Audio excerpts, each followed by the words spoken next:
I want to answer this at a relatively higher level. Let me first, I really enjoyed all these points that were made.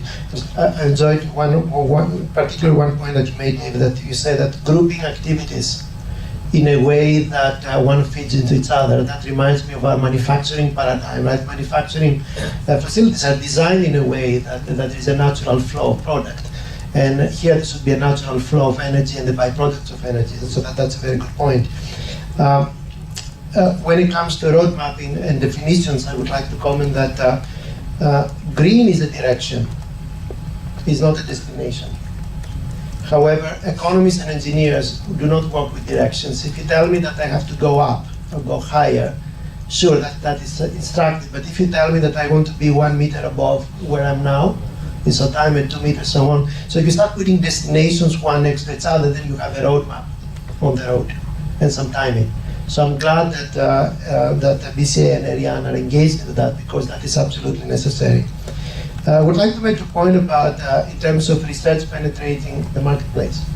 At Berkeley, we looked a lot about the impact that our research has in the marketplace.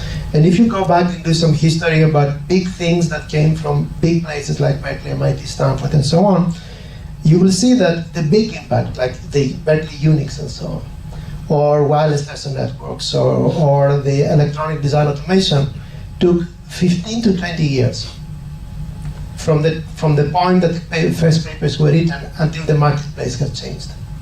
So if you have 5 out of the 30 projects already penetrating, you're doing amazingly well.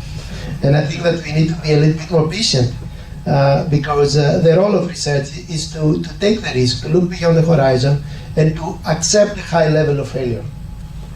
We have to lower the risk of failure in order to be creative, and in order to get to solutions that are not just evolutionary solutions. Finally, when it comes to penetration, I would like to make one more point. I really enjoyed what King Z had to say, because there are so many analogies in that.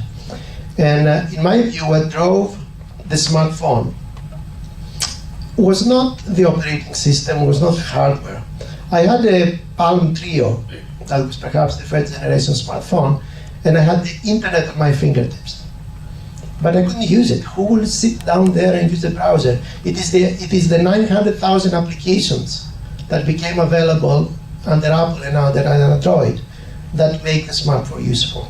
So I think that the building operating system is going to take off when applications become available. When things that they cannot do today, we can do tomorrow. When all the data that is available is easily consumable by people. When comfort can be customized for people, and so on and so forth.